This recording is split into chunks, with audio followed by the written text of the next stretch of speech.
Hi, I'm Jen Pazura, faculty member at Rensselaer Polytech Institute in Industrial and Systems Engineering. And today I'd like to talk to you about supply chain design and how we can think about making supply chains that are more resilient and efficient. And I think that needs to happen through better context and physical interoperability. So let's get started. To motivate, think about all the things around you that you use every day. Maybe that's simple things like a Band-Aid or face wash, or maybe something like life-saving drugs. None of these things just appeared. Instead, they had to be sourced, raw materials were sourced globally, and then manufactured using the latest technology and safety processes before they could be delivered to meet critical customer requests. This complex network that ensures the right materials, information, data, and money are exchanged to fulfill customer requests is called the supply chain. Now, the supply chain is having a little bit of their moment in the sun, unfortunately, for all the wrong reasons. Supply chains have been in the front pages of newspapers and on websites because of, unfortunately, the troubles with us getting the stuff that we need in our lives and in our businesses. And so a lot of concerned individuals and specifically engineers have been thinking about a central question. Can we do better in the future? My answer to that question is yes, I think we can if we rethink how we design and operate our supply chains. Today, I'd like to focus on the design part of this question. And so when we think about designing, engineers are fundamentally designers. And so you may think about designing a bridge or designing a motor. Maybe some of you designed the next vaccine. We also design a supply chain. So what does that mean? So supply chain design is all about decisions. And it's all about decisions including around facilities. Where and how many should we have? What should those facilities do? What are their capacities, what are the types of functions, and what types of resources, both human and technological resources, are located at each of these facilities. How are these facilities connected in terms of transportation mode selection? What suppliers do you work with? How do you source your material? What kind, from who, and when? How much inventory do you have in your supply chain, whether that's raw material, work in process, or finished goods? Inventory is critical to serve as a buffer among variability in this supply chain network. And how do you price your products? These are all different decisions that, when come together, creates a different supply chain design. And these are challenging questions because there's many different trade-offs. There's a huge decision space. And so for that reason, there's a ton of really powerful supply chain design tools. These include things like optimization and algorithms, computer simulations, probability theory, and stochastic models, as well as using statistics, forecasting, and machine learning to aid us in making these decisions in a better way. So why is supply chain design challenging? Today, I would like us to think about 3 reasons why supply chain design is challenging. The first and most problematic is variability. I teach a class in supply chain design and operations, and my students get very familiar with the villain, which is variability. This villain of supply chains attacks from all sorts of angles.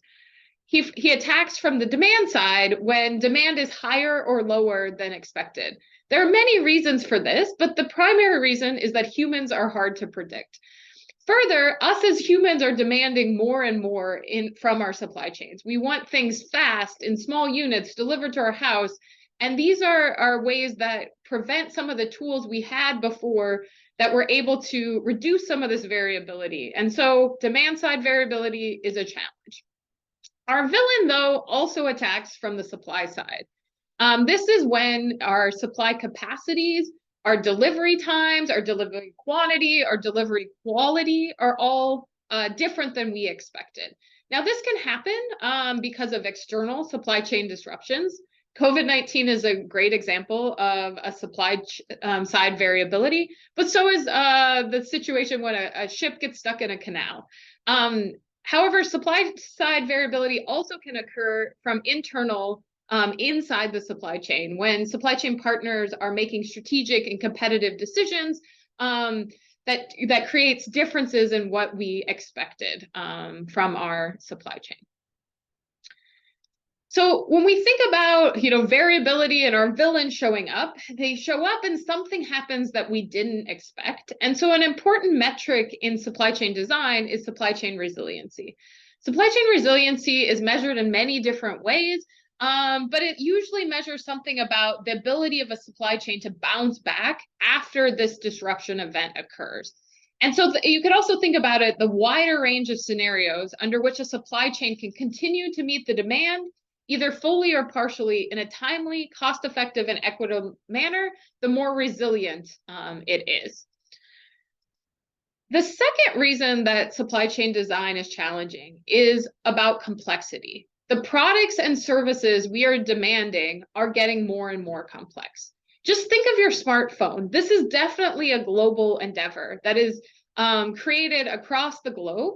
Further, the way we are demanding products and what we are wanting from these products is getting more and more complex. And so one key thing to remember is that it's extremely rare for a single entity to operate or design a supply chain. Instead, it requires multiple different entities, from suppliers to manufacturers to retailers and distributors. And typically these span the globe, and they're also not owned and operated or controlled by a single entity. And so supply chains really have a set of decentralized actors, but these actors make interconnected and interdependent decisions. And so if we think about these two challenges, I want to emphasize a key observation. And that key observation is that a single entity alone cannot build a resilient supply chain. So when our first challenge around supply chain variability, our villain shows up, we need to react as a supply chain. However, there's not a single decision maker that needs to react. And so what we instead need to focus on is oftentimes what's called supply chain coordination. And supply chain coordination is a very well-studied and rich area, both in industry and academia. There's been much investment in terms of digitalization, incentive structures, collaborative decision support systems, common infrastructures and data modeling, and really thinking about how can we do supply chain coordination. And so we've spent lots of time and energy and resources in thinking about supply chain coordination. And yet we still have pretty fragile supply chains, in my opinion. So this brings me to my third challenge, is that supply chain design is challenging because this is not just a cyber entity. Supply chains exist in the world, and that means that we need to combine human resources, cyber resources, and physical resources to actuate the actual design. And so unfortunately, we saw a lot of problems with this challenge during COVID-19. For example, you may have gone to the grocery store and said, oh, you cannot purchase too many of these products. And if you looked at the supply chain, there was also at the same time lots of specifically food.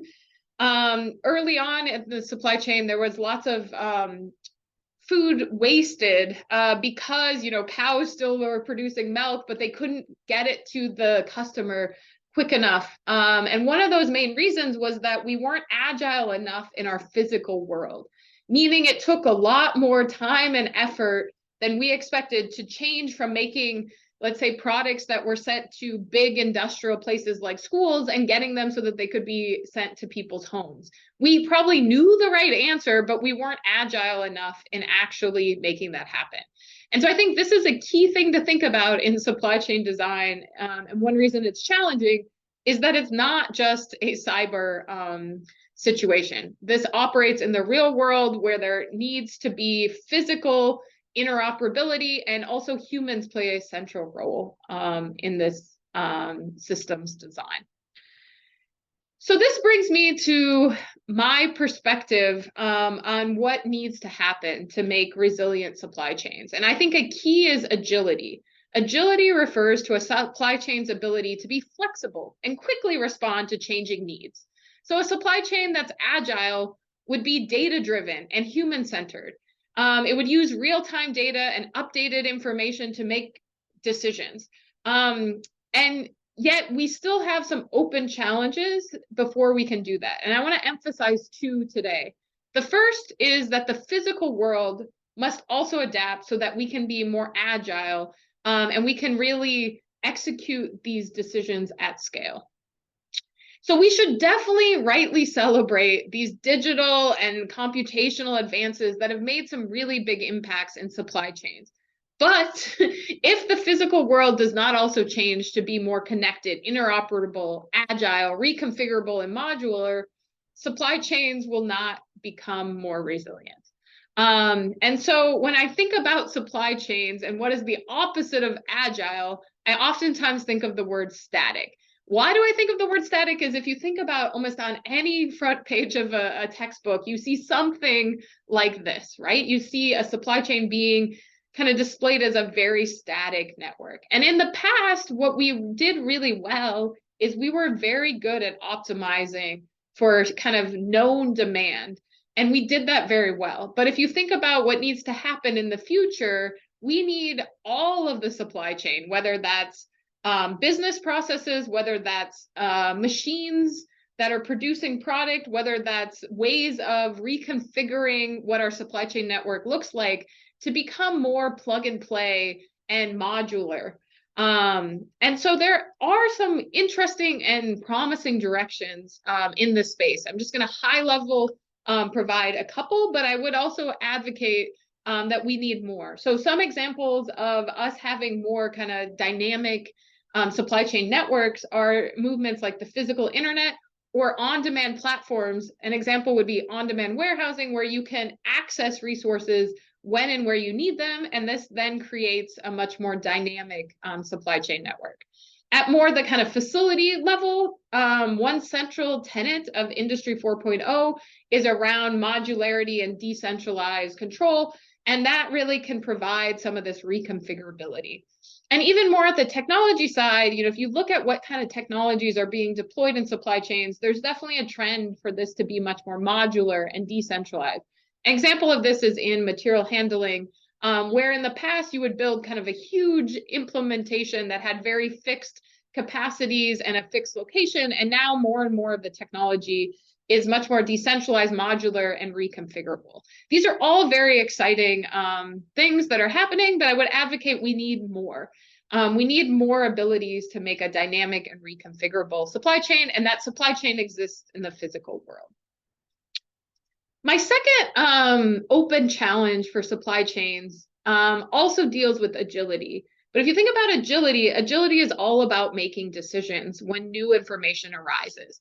And oftentimes, especially for supply chain design decisions, humans are an essential part of that decision making. And so one thing I believe is lacking, and one reason I think some of the resiliency is lacking in supply chains, is that we need to provide better systematic context of how supply chain decisions are made at the local level, but how that impacts the greater supply chain. And remember, no supply chain or very few supply chains are operated by a single entity. And instead, individual entities are making decisions, but these decisions impact others because they're very interconnected and interdependent.